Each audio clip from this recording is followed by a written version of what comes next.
الرجیم بسم اللہ الرحمن الرحیم الحمد للہ رب العالمین الرحمن الرحیم مالک یوم الدین ایاک نعبد و ایاک نستعین اہدنا الصراط المستقیم صراط الذین انعمت علیہم غیر المغضوب علیہم ولا الضالین۔ صدق اللہ العظیم۔ سورۃ الفاتحہ، اس سورۃ مبارکہ کے مختلف تعریفی نام ہیں۔ سورہ الفاتحہ یہ قرآن مجید کو کھولنے والی ہے، جہاں ظاہری طور پر قرآن مجید کے آغاز میں یہ سورۃ مبارکہ ہے اور قرآن مجید کھولا جائے تو سب سے پہلے یہی سورۃ مبارکہ کی تلاوت ہوتی ہے۔ اسی طرح باطنی طور پر یہ سورۃ مبارکہ پورے قرآن مجید کا خلاصہ ہے۔ ہم آگے پورے 30 سپاروں میں جو کچھ پڑھیں گے اس کا اللہ تعالیٰ نے خلاصہ اس سورۃ مبارکہ میں جمع کر دیا ہے۔ اس سورۃ مبارکہ کو ام الکتاب بھی کہا جاتا ہے، کہ کتاب کی روح یا کتاب کی ماں ہم عام لفظوں میں سے کہہ سکتے ہیں کہ پوری کتاب میں، پورے قرآن مجید میں جو کچھ بیان ہوا وہ اس میں موجود ہے۔ الحمد للہ رب العالمین۔ الحمد، تعریف ہر قسم کی جو بھی ہو وہ صرف اور صرف اللہ کے لیے ہے۔ ہم ہر چیز کو دیکھتے چلے جائیں، مثال کے طور پر ہم ایک دو چیزیں لے لیتے ہیں۔ دنیا میں ہم انسان کے کمالات کو دیکھتے ہیں۔ انسان نے یہ سارے کمالات کہاں سے لیے؟ اللہ تعالیٰ نے انسان کو ایک دماغ عطا کیا۔ اب یہ دماغ کو پیدا کرنے والا، اسے بنانے والا، اس کے اندر یہ صلاحیتیں رکھنے والا صرف اور صرف اللہ ہے۔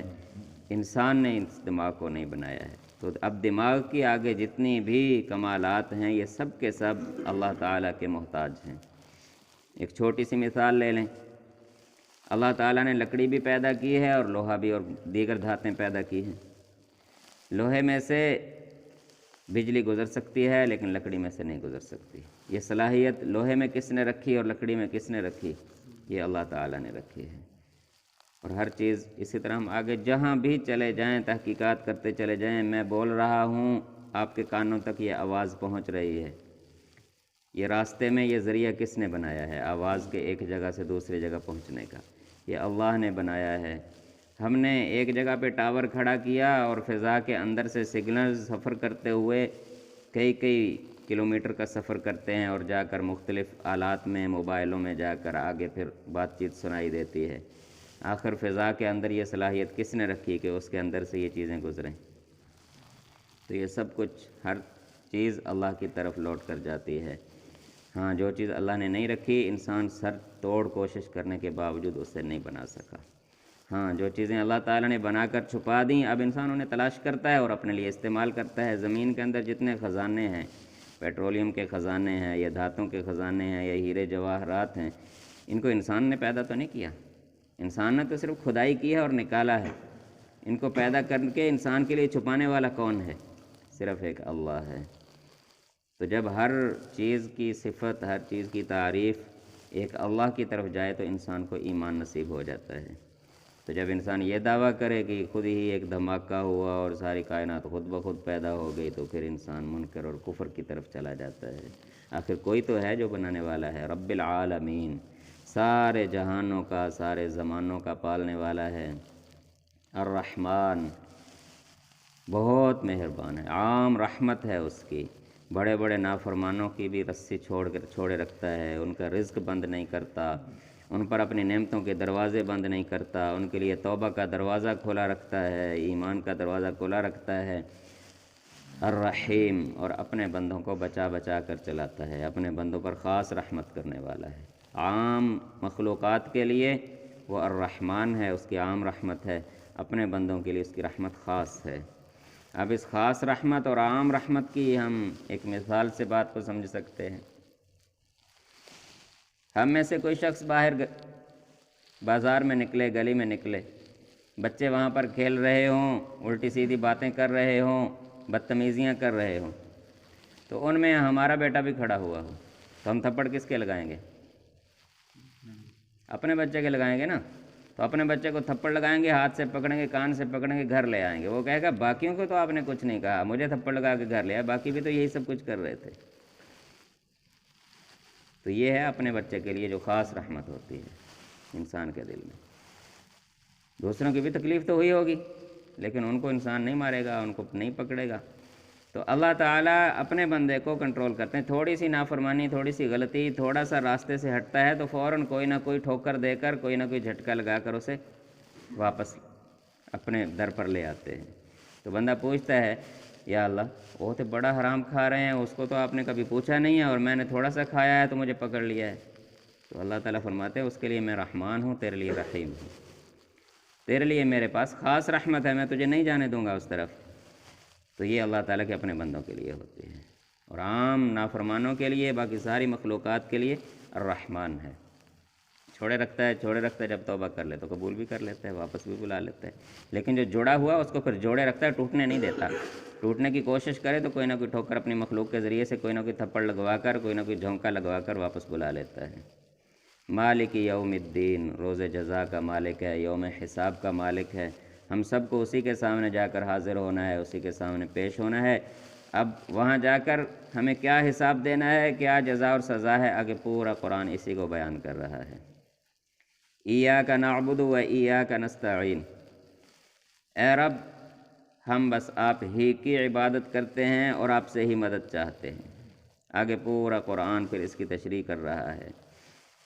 اہدنا الصراط المستقیم، ہمیں سیدھے راستے پر چلا دیجئے، سیدھا راستہ ہمیں دکھا دیجئے. اب راستہ دکھانا اور راستے پر چلانا یہ اپنے اپنے مقام کے اعتبار سے ہوتا ہے. ہم ایک مثال سمجھتے ہیں، کیونکہ جو کچھ ہم دیکھتے ہیں اسے وہ زیادہ سمجھ آتا ہے. ہم جا رہے ہیں، ہمیں راستہ معلوم نہیں ہے. ایک آدمی کھڑا ہوا ہے، ہم نے اس سے راستہ پوچھا، اس نے کھڑے کھڑے ہمیں راستہ سمجھا دیا. آپ نے ادھر سے جانا، ادھر سے جانا، ادھر سے جانا، مختلف موڑ اس نے بتا دیے کہ ایسے جاؤ گے تو پہنچ جاؤ گے، یہ اس نے بتا دیا. لیکن ہم چلنے لگے تو پھر ذہن سے نکل گیا کہ دوسرا آدمی کھڑا ہوا تھا، اس سے راستہ پوچھا، اس نے ہاتھ پکڑا، وہ پکڑ کے منزل پر پہنچا آیا. دونوں نے راستہ بتایا ہے، ایک نے بتایا ہے اور ایک نے پہنچایا ہے. تو راستہ اللہ تعالیٰ ہی دکھاتے ہیں، اور جب انسان نیت خالص کر لے تو پھر اللہ تعالیٰ اسے پکڑ کر اپنے راستے پر چلاتے بھی ہیں. اس لیے بعض دعائیں جو مسنون اذکار میں آئی ہیں ان میں ایک دعا یہ بھی ہے کہ یا اللہ میری پیشانی کے بالوں سے پکڑ کر مجھے سیدھے راستے پر چلا. مجھے پیشانی کے، اگر میں کہیں دائیں بائیں بھٹکوں تو مجھے یہاں سے بالوں سے پکڑ کر سیدھے راستے پر چلاتے رہنا، مجھے بھٹکنے نہ دینا. تو جب انسان اس طرح اپنے آپ کو اللہ کے سپرد کر دیتا ہے تو پھر اللہ تعالیٰ بھی اس کی حفاظت کرتے ہیں، اللہ تعالیٰ بھی اسے بھٹکنے نہیں دیتے ہیں. اب آگے مثال دی، صراط الذین انعمت علیہم، ان لوگوں کے راستے پر چلا دیجئے جن پر آپ نے اپنا انعام فرما دیا ہے، جو جس راستے پر چل کر آپ کے بندوں نے آپ سے آپ کا انعام حاصل کر لیا ہے، آپ نے ان پر انعامات کر دیے ہیں، وہ آخرت میں آپ کے انعامات سے لطف اندوز ہو رہے ہیں، ان لوگوں کے راستے پر چلا دیجئے. اب یہ وہ لوگ کون ہیں؟ یہ انبیاء ہیں، صدیقین ہیں، شہداء ہیں، صالحین ہیں، اور ان کے ساتھ چلنے والے ہیں. تو اللہ تعالیٰ ہمیں ان کا ساتھ نصیب فرمائے، ان کے راستے پر چلنے کی توفیق نصیب فرمائے. غیر المغضوب علیہم ولا الضالین، ان لوگوں کے راستے سے ہمیں بچا لیجئے جن پر آپ کا غضب نازل ہوا، جن پر آپ کا غصہ ہوا. اب یہ وہ لوگ کون ہیں؟ ولا الضالین، اور وہ لوگ جو گمراہ ہو گئے ان کے راستے سے بھی ہمیں بچا لیجئے. یہ وہ لوگ تھے جنہوں نے اللہ تعالیٰ کی کتاب کا، اپنا محبت کا اس سے دعویٰ کیا، اس پر ایمان کا دعویٰ کیا، لیکن اس کے اندر جو کچھ تھا اسے کھولنے کی بجائے اپنے رسم و رواج پر بس جو کچھ ملا اس پر چلتے چلے گئے، کتاب کو کھول پر اس پر نہیں چلے.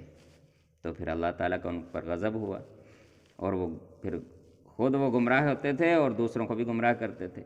تو نبی اکرم صلی اللہ علیہ وسلم نے جب دعوت کا آغاز کیا تو ان سے بار بار یہی کہا جاتا رہا. مکہ میں اہل مکہ جو تھے اپنے آپ کو کہتے تھے کہ ہم حضرت ابراہیم علیہ السلام کے دین پر ہیں، لیکن کرتے سارے کچھ اپنے شرک تھے. ان سے کہا گیا کہ حضرت ابراہیم نے تو خانہ کعبہ میں بت نہیں رکھے تھے، حضرت ابراہیم نے تو کبھی شرک نہیں کیا تھا، تم ان کی اولاد ہونے کا اور ان کے راستے پر چلنے کا دعویٰ کرتے ہو.